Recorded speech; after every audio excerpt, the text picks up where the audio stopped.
बिस्मिल्लाहिर्रहमानिर्रहीम। आज मैं मौजूद हूँ ज़िला झंग की तारीख़ी तहसील शोरकोट में। शोरकोट में जो हमने सैलाब की सूरत हाल देखी है वो कहीं ज़्यादा है।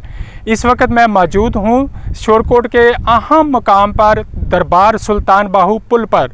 ये वो पॉइंट है, वो मकाम है जहाँ पर सैलाब के पानी को उसका रुख मोड़ने के लिए बंद के ऊपर बाकायदा कट लगाया गया। इस कट पर सियासत भी बहुत हुई। यहाँ पर दो ग्रुप, एक जो मुस्लिम लीग नून की तरफ से जिसको सपोर्ट हासिल है, और दूसरा जो ग्रुप है वो पीटीआई कह लें, और दरबार सुल्तान बाहू के जो गद्दी नशीन साहबान हैं वो। सूरत हाल कुछ यहाँ पे ये थी कि तरीमो हेड से जो पानी का रेला आ रहा था उसकी मिकदार बताई जा रही थी 4,80,000 क्यूसेक।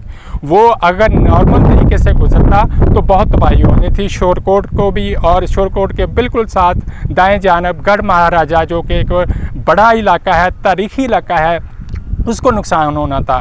यहाँ पे दरबार सुल्तान बाहू के जो मुंतज़मीन हैं उन्होंने पानी को उसकी मकदार को कम रखने के लिए अपनी मदद आपके तहत बंद बांधा हुआ है। लेकिन जो कुछ सियासी लोग हैं उनकी कोशिश थी कि इस बंद में दरबार की जानब जो है वो कट लगाया जाए ताकि अपने जो इलाके को, वो अपने जो शोरकोट वाली साइड का है उसको बचाया जा सके। यहाँ पे मैं ये भी आपको बताऊं कि एक रिटायर्ड ब्रिगेडियर साहब हैं, बताया ये जा रहा है कि उनका काफ़ी वसी ज़रई रकबा है। उनकी कोशिश थी कि मेरे रकबे को पानी टच ना करे, उनका रकबा महफूज रहे, जिसके लिए उन्होंने हुकूमती जमात की बाकायदा उनको मुआवनत है, पूरी मदद हासिल थी, और वो काफ़ी हद तक कामयाब भी रहे हैं। पहले दरबार सुल्तान बाहू पुल के लेफ़्ट साइड पे, यानी कि शोरकोट साइड पे कोशिश की जा रही थी कि कट लगाया जाए ताकि पानी का प्रेशर जो पीछे से आ रहा है तरीमो हेड से उसको कम किया जा सके।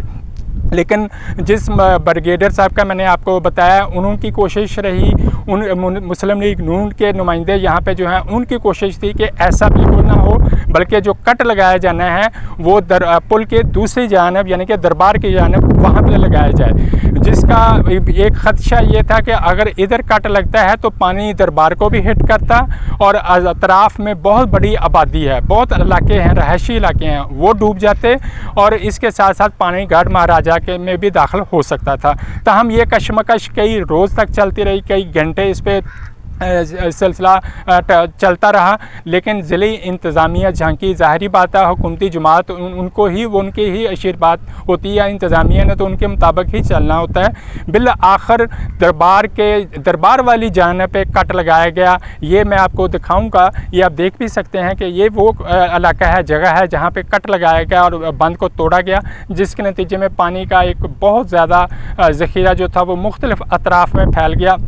दरबार सुल्तान बाहू के अतराफ़ के जो ज़रई रकबे हैं वो पानी में डूबे। बहुत सारे, कोई तकरीबन बताया जा रहा है कि 40 के करीब देहात हैं जो पानी की जद में आए हैं। ये वो इलाका है जो दरबार के बिल्कुल साइडों पे है। ये बहरहाल कह सकते हैं कि एक अच्छी सूरत हाल रही कि पानी का दबाव जितना ख़दशा महसूस किया जा रहा था वो नहीं था, जिसकी वजह से गढ़ महाराजा तक पानी नहीं पहुँचा, और अतराफ़ में ही उसका प्रेशर जो है वो कम हो गया। इस वक्त पानी यहाँ से गुजर रहा है बड़ी तेज़ी से, और इसका अगला रुख, जो अगला पड़ाव है वो जनूबी पंजाब की जानब है, वहाँ पे जाके ये पहुँचेगा। इससे यहाँ से तकरीबन बताया जा रहा है कि 50 किलोमीटर के फासले पे इलाका है। वहाँ पे उधर से जो दरिया रावी का पानी आ रहा है वो, और ये दरिया चनाब का पानी, ये दोनों जाके वहाँ पे इकट्ठे होंगे। इस तरह ये अब कह सकते हैं कि तहसील शोरकोट जो एक ख़दशा था, चूँकि 2014 के सैलाब में भी यहाँ पे काफ़ी नुकसान हुआ था, लेकिन ये वाला जो सैलाब है ये तो उससे कहीं ज़्यादा था।